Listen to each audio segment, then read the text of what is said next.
सभी का एक बार फिर से स्वागत है हमारे YouTube चैनल डबल ए वैदिक ज्ञान केडी में। और फ्रेंड, जैसे कि मैं आपको बता दूं कि हमने बायोटेक की 5th यूनिट कंप्लीट कर ली अपने दूसरे चैनल केडी फार्मा ज्ञान पे। रिलेटेड वीडियोस की लिंक हम नीचे आपको डिस्क्रिप्शन बॉक्स में दे देंगे। तो मैंने वहां पे बताया था कि हम पहले अभी फर्स्ट यूनिट के, क्योंकि 4 टॉपिक में भी कंप्लीट हो गए हैं पूरे, तो अब ये 5th टॉपिक है फर्स्ट यूनिट का, बायोटेक्नोलॉजी। ये हम पढ़ रहे हैं बी फार्मा 6th सेमेस्टर का सब्जेक्ट है बायोटेक्नोलॉजी। इसमें हमने फर्स्ट यूनिट पढ़ रहे हैं। फर्स्ट यूनिट के हमने 4 टॉपिक पहले क्लियर कर लिए हैं। ये 5th टॉपिक है आपके सिलेबस के अकॉर्डिंग। लेकिन जो ये टॉपिक है इसका नाम है use of microbes in industry.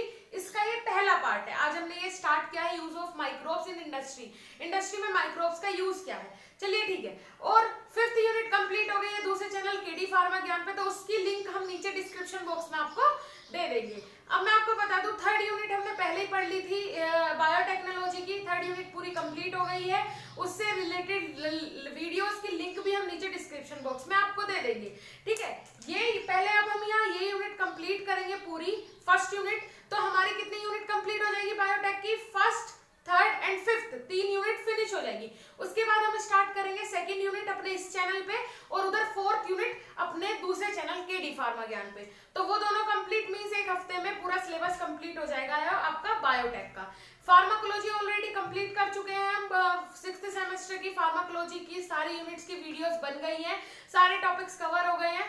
सो अगर वो आपको देखना है तो प्लेलिस्ट पे जाके आप देख सकते हैं, ठीक है। तो चलिए टॉपिक को स्टार्ट करते हैं। आज का टॉपिक है हमारा use of microbes in industry.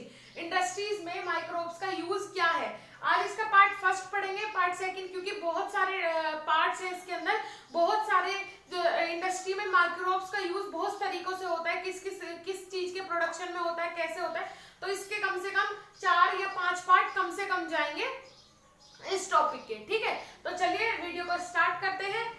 First जो इसका इंट्रोडक्शन दिया हुआ है, माइक्रोब्स और microscopic organism are widely used in large scale industrial process. देखिए, माइक्रोब्स और क्या दिया है, माइक्रोस्कोपिक ऑर्गेनिज्म। जितने भी माइक्रोब्स हैं या फिर माइक्रोस्कोपिक ऑर्गेनिज्म हैं, वो लार्ज स्केल में यूज होते हैं इंडस्ट्रियल प्रोसेस में। लार्ज स्केल मीन्स बहुत बड़े स्केल पे इनका प्रोडक्शन होता है इंडस्ट्रीज में। They are crucial for the production of variety of metabolites such as ethanol, butanol, lactic acid and riboflavin। ये क्या बोला कि बहुत सारे अलग अलग वैरायटी के प्रोडक्शन के लिए, जैसे कि किसका, ethanol, butanol, lactic acid, riboflavin, से क्या होता है, किसके लिए, इनके प्रोडक्शन के लिए, बहुत सारी अलग अलग वैरायटी के प्रोडक्शन के लिए हम माइक्रो ऑर्गेनिज्म का यूज करते हैं, ठीक है। उसके बाद as well as the transformation of chemicals that help to reduce environmental pollution। उसके बाद इसने क्या कहा, मीन्स जो ऐसे केमिकल्स बनाने में जो क्या करते हैं, रिड्यूस मीन्स कम करते हैं एनवायरमेंटल पोल्यूशन को जो कम करते हैं, ऐसे केमिकल्स बनाने में, ऐसी चीजें बनाने में हम माइक्रोब्स का यूज करते हैं। किसमें माइक्रोब्स का यूज करते हैं, किसके लिए, प्रोडक्शन करने के लिए, अलग अलग कंपाउंड्स का प्रोडक्शन करने के लिए, केमिकल्स का प्रोडक्शन करने के लिए। जैसे इसका मैं एग्जांपल दे दूं, जैसे नॉर्मली क्या आता है, खाद आता है, जो यूरिया आता है, यूरिक एसिड उसमें प्रेजेंट होता है, तो वो बहुत ज्यादा क्या हार्मफुल होता है हमारे लिए, बॉडी के लिए, और अदर जैसे कि मैं बता दूं, ह्यूमन बीइंग की बॉडी के लिए, एनिमल्स के लिए, और प्लांट क्या हो जाता है, वो टॉक्सिक नेचर के हो जाते हैं कंपाउंड्स, तो वो बहुत ज्यादा हार्मफुल रहता है, ठीक है। अब उसमें मैं बता दूं कि कुछ ऐसे सब्सटेंस बनाए जाते हैं माइक्रो ऑर्गेनिज्म की ग्रोथ करवा के। तो हम इंडस्ट्रियल लेवल पे क्या करते हैं, माइक्रो ऑर्गेनिज्म की ग्रोथ करवाते हैं एज अ पेस्टिसाइड। मीन्स क्या, खाद बनाते हैं, लेकिन किसकी हेल्प से, माइक्रो ऑर्गेनिज्म की हेल्प से, जो हमारी क्रॉप्स को, वेजिटेटिव को क्या करने में, इंक्रीज करने में, मल्टीपल ग्रोथ करने में, अच्छे से ग्रो करने में, क्रॉप्स अच्छे होने के लिए यूज होता है वो पेस्टिसाइड। किसकी हेल्प से, माइक्रो ऑर्गेनिज्म की हेल्प से। ये हुआ एक एग्जाम्पल। अब आते हैं अपने टॉपिक पे। 4 intense microbes can be used to create biofertilizer। देखिए वही चीज आ गई जो मैंने अभी बताई थी, फर्टिलाइजेशन मींस क्या, क्रॉप्स को क्या करवाने के लिए, इंक्रीज करने के लिए, क्रॉप्स को क्या करने के लिए, उनका इनहांस ग्रोथ के लिए हम क्या यूज करते हैं, पेस्टिसाइड्स का यूज करते हैं एज अ माइक्रो ऑर्गेनिज्म। उसके बाद क्रिएट फर्टिलाइजर्स और to reduce metal products, metal products को कम करने के लिए, जो मेटल प्रोडक्ट्स हैं उनके प्रोडक्शन को कम करने के लिए ज़्यादा यूज करते हैं कि नेचुरल चीज़ें बनाए, नेचुरल चीज़ों से हम क्या करें, जैसे जो घर में आप खुद भी देखते होंगे, जो एग्रीकल्चर वाले होंगे जिनके घर में खेती होती होगी, तो वो कैसे खाद बनाते हैं, गाय के गोबर से, भैंस के गोबर से खाद बनाते हैं, ठीक है। तो उसमें क्या हो जाता है, खाद तैयार कब होता है, खाद ऐसा तो नहीं है कि उस गोबर आपने लिया जस्ट डाल दिया, नहीं, उसे तैयार करने के लिए पहले आप एक पर्टिकुलर जगह उसे डालते हैं, 1 महीना 2 महीना 1.5 महीने के लिए। जब उसमें माइक्रो ऑर्गेनिज्म की ग्रोथ हो जाती है, माइक्रो ऑर्गेनिज्म कैसे, जो बेनिफिशियल है, माइक्रोब्स जो क्या है, माइक्रोस्कोपिक ऑर्गेनिज्म है, उनकी ग्रोथ हो जाती है, तब वो खाद तैयार होता है, तब उसे कहाँ, क्रॉप्स में मींस फसलों में डाला जाता है। तो उससे क्या होता है, फर्टिलाइजेशन जो प्रोसेस है, वो ग्रोथ जो है, मल्टीपल ग्रोथ होते हैं, इनहांस हो जाती है, मींस ज्यादा हो जाती है, किसकी ग्रोथ, माइक्रो ऑर्गेनिज्म की, राइट। तो वही दिया है यहाँ पे, reduce metal pollutants, metal pollutants को रिड्यूस करते हैं माइक्रो ऑर्गेनिज्म की हेल्प से, क्योंकि ये क्या होती है, ये नेचुरल चीजें होती हैं, इनकी ग्रोथ कम हो गई है एटमॉस्फेयर से, लेकिन हम उन्हें क्या केमिकली सिंथेसाइज कर सकते हैं, लैब में उनकी सिंथेसिस कर सकते हैं, ठीक है। जैसे कि अभी एक नॉर्मल सी चीज ले लीजिए आप, वायरस, कोरोना वायरस चल रहा है, तो कभी आपने ये नहीं सोचा कि वायरस क्या है, कैसे बना होगा, वो बोल रहे हैं कि वो बना हुआ है, लैब में प्रिपेयर हुआ है, नेचुरली अकरिंग नहीं है, और सच में वो नेचर से नहीं मिला है, वो सिंथेसाइज किया गया है, वो लैब में बना है, ठीक है। अब वायरस बनता कैसे है, प्रोटीन और डीएनए और प्रोटीन एक साथ मिला दीजिए, मींस न्यूक्लिक एसिड और अमाइनो एसिड का मिक्सचर करके आप एक नया वायरस जनरेट कर सकते हैं। अमाइनो एसिड, न्यूक्लिक एसिड दोनों का एक साथ कॉम्बिनेशन करिए, उनकी केमिकल रिएक्शन करवाइए, और क्या बन जाएगा, वायरस की मतलब वायरस की ग्रोथ हो जाती है, वायरस बन जाता है। लेकिन अब उसके साथ अगर हम कुछ छेड़खानी करेंगे, नॉर्मल वायरस जो होते हैं, जो हम अब जैसे कोई डिसीज हो जाए, तो वो भी तो लैब में प्रिपेयर करके, वायरस पहले लैब में प्रिपेयर किया जाता है, तब उसकी मेडिसिन बनती है, एंटीडोट बनता है। तो अब ये वायरस जो कोरोना वायरस चल रहा है, इसके साथ कुछ छेड़खानी की है, कुछ ऐसी केमिकल्स के साथ इसकी रिएक्शन करवाई है, जिससे ये असर हो रहा है, इतनी खतरनाक बीमारी फैल रही है, इसका कोई तोड़ भी नहीं निकल रहा। सो ये सारी चीजें हो जाती है, ठीक है। तो चलिए अब मैं आपको आगे चलते हैं। Microbes can also use to produce certain non microbial products, microbes use होते हैं नॉन माइक्रोबियल प्रोडक्ट्स बनाने के लिए भी, कुछ नॉन माइक्रोबियल प्रोडक्ट्स बनाने के लिए भी माइक्रोब्स का यूज होता है, such as diabetes medication, insulin, ठीक है। डायबिटीज मेडिकेशन बनाने के लिए भी माइक्रो ऑर्गेनिज्म का यूज होता है, वो एक पूरी थेरेपी है, वो आपको अलग से पढ़नी पड़ेगी, क्योंकि अभी यहाँ डिफाइन करने लगे तो पूरा लेक्चर चला जाएगा ऐसे ही। सो डायबिटीज मेडिकेशन बनाने के लिए, इंसुलिन बनाने के लिए माइक्रो ऑर्गेनिज्म का यूज होता है, लेकिन वो कैसी, नॉन माइक्रोबियल प्रोडक्ट्स के अंदर आता है, ठीक है। अब चलते हैं production of organic compounds, organic compound, सबसे पहले प्रोडक्शन ऑफ ऑर्गेनिक कंपाउंड पढ़ेंगे, फिर अदर फर्दर एंजाइम का प्रोडक्शन पढ़ेंगे, फिर अदर मेटाबोलाइट्स का प्रोडक्शन पढ़ेंगे, मींस बहुत सारी चीजें हैं जो हमें इस टॉपिक के अंदर पढ़नी पड़ेगी, अलग अलग देखना पड़ेगा। तो सबसे पहले आया है production of organic compounds. Organic compounds का प्रोडक्शन कैसे करते हैं, क्या यूज होता है माइक्रो ऑर्गेनिज्म का ऑर्गेनिक कंपाउंड्स का प्रोडक्शन करवाने में, तो सबसे पहले यही देखेंगे। इसमें दिया है micro organism are used in industrially to produce a variety of organic compound including acids, growth stimulants and enzymes। देखिए इसमें क्या बताया, ऑर्गेनिक कंपाउंड्स क्या होते हैं, ऑर्गेनिक कंपाउंड्स वो होते हैं जो हमें नेचर से मिलते हैं, ठीक है, नेचर से जो अकरिंग होते हैं वो ऑर्गेनिक कंपाउंड्स होते हैं। लेकिन कुछ ऑर्गेनिक कंपाउंड्स को बनाने के लिए, प्रोडक्शन ऑफ ऑर्गेनिक कंपाउंड्स, कुछ ऑर्गेनिक कंपाउंड्स के प्रोडक्शन के लिए माइक्रो ऑर्गेनिज्म का यूज करके उनका प्रोडक्शन करवाया जा सकता है, ठीक है।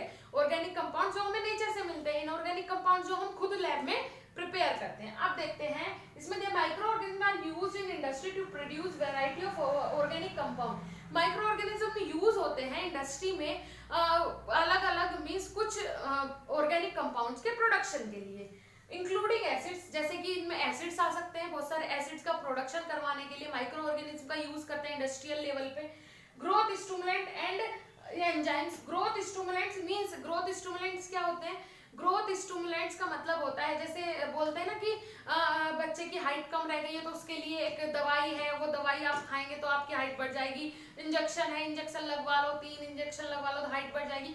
होता है ऐसा, किसी किसी बच्चे की बढ़ जाती है, लेकिन कभी उसके साइड इफेक्ट 60% उनके साइड इफेक्ट होते हैं। साइड इफेक्ट कैसे होते हैं कि आपने वो मेडिकेशन ली, अगर आपकी बॉडी ने वो एक्सेप्ट नहीं की तो आपके बॉडी का एक पार्ट बढ़ गया, हाथ आपका ज्यादा लंबे हो गए, ठीक है, बॉडी उतनी नहीं हुई पर हाथ लंबे हो गए। कभी कभी ऐसा होता है ये ऊपर का हिस्सा जो है ये वो बढ़ जाता है, नीचे के पैर छोटे रह जाते हैं, तो उसके साइड इफेक्ट 60% होता है, 40% केसेस वो सक्सेसफुल रहता है। तो यही है ग्रोथ स्टिमुलेंट्स। ग्रोथ स्टिमुलेंट्स बना सकते हैं, स्टिमुलेंट मतलब ग्रोथ को बढ़ाने के लिए जो कंपाउंड्स यूज होते हैं, जो मेडिकेशन यूज होता है, वो बनाने के लिए हम वो बनाते हैं किससे? माइक्रो ऑर्गेनिज्म से, इंडस्ट्रियल लेवल पे। दूसरी चीज एंजाइम्स, बहुत सारे ऐसे एंजाइम्स हैं जिनकी हेल्प से रिएक्शन होती है। एंजाइम्स क्या होते हैं? बॉडी के अंदर जो रिएक्शन करने में, कोई भी बायोलॉजिकल रिएक्शन करने में हेल्प करता है, बायोलॉजिकल रिएक्शन करने में जो भी कंपाउंड हेल्प करता है उसमें क्या हो जाता है, वो एंजाइम्स बना सकते हैं, लैब में प्रिपेयर किए जा सकते हैं, किसके थ्रू? माइक्रो ऑर्गेनिज्म के थ्रू। चलिए ठीक है, अब आगे देखते हैं। One of the first organic acid to be made in bulk by micro organism was citric acid. देखिए सबसे पहले जो ऑर्गेनिक एसिड बना था, जो ऑर्गेनिक एसिड बना था वो कौन सा था? सिट्रिक एसिड था। ठीक है, ऑर्गेनिक एसिड सबसे पहले किसमें पाया गया था? नींबू में पाया गया था। और ये भी पता है कि वो नेचुरली अकरिंग है, एक ऑर्गेनिक कंपाउंड है, एक ऑर्गेनिक एसिड है सिट्रिक एसिड, क्योंकि वो हर एक मींस ऑर्गेनिज्म के अंदर मिलता है। लिविंग हमारे अंदर सिट्रिक एसिड प्रेजेंट है, at present citric acid present होता है हर एक लिविंग थिंग के अंदर। तो सिट्रिक एसिड क्या है? एक मींस एसेंशियल नहीं है वो हमारी बॉडी के लिए, एसेंशियल बोल सकते हैं कि इतना बॉडी के अंदर प्रेजेंट रहता है लेकिन एसेंशियल नहीं होता है। सो माइक्रो ऑर्गेनिज्म से सबसे पहले bulk of micro organism bulk से सबसे पहले जो एसिड बनाया गया था वो कौन सा था? सिट्रिक एसिड था। ठीक है, उसके बाद manufacturers use this organic compound in soft drinks.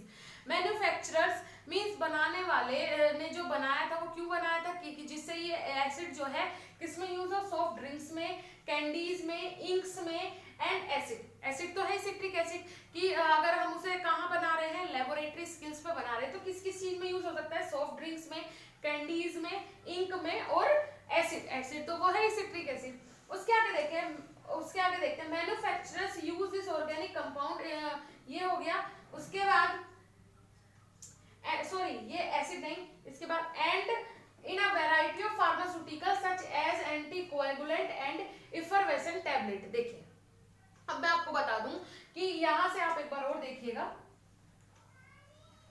ये जो सिट्रिक एसिड था सबसे पहले बनाया गया, सबसे पहले जो बल्क में बनाया गया माइक्रो ऑर्गेनिज्म के हेल्प से जो ऑर्गेनिक कंपाउंड बनाया गया सबसे पहले सिट्रिक एसिड था वो।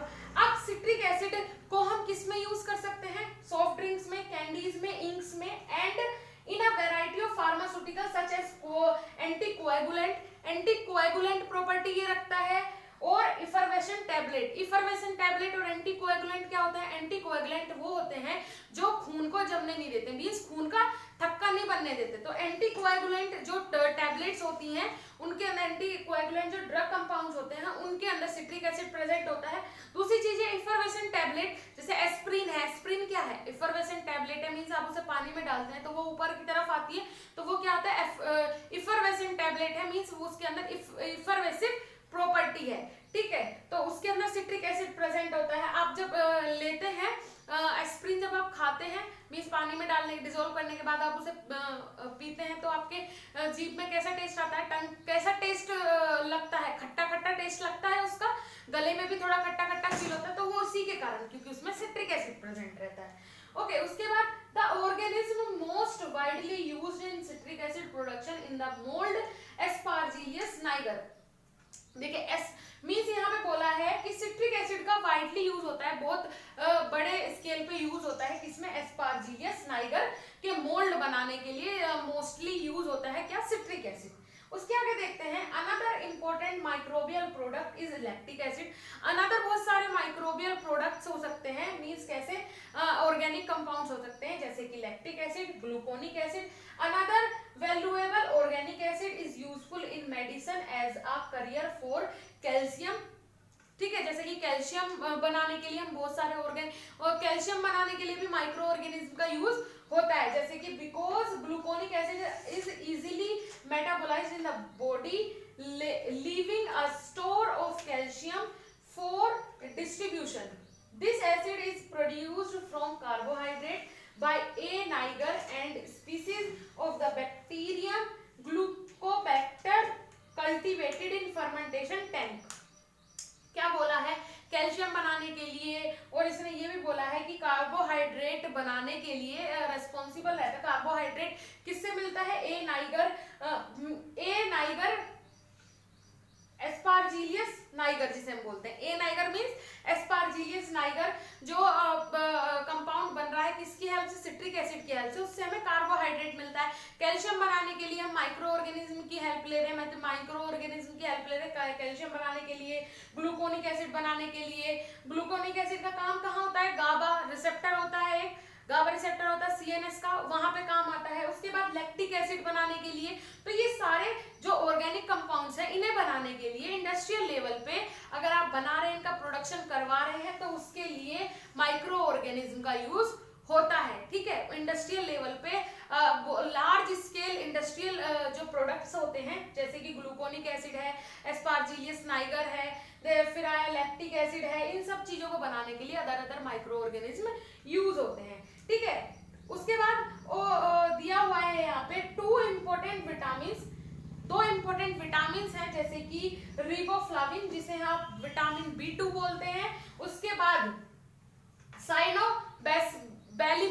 साइलोबैलिमिन जिसे आप विटामिन B12 बोलते हैं। ठीक है, ये दो इम्पोर्टेंट विटामिन बनाने के लिए भी माइक्रो ऑर्गेनिज्म का यूज होता है।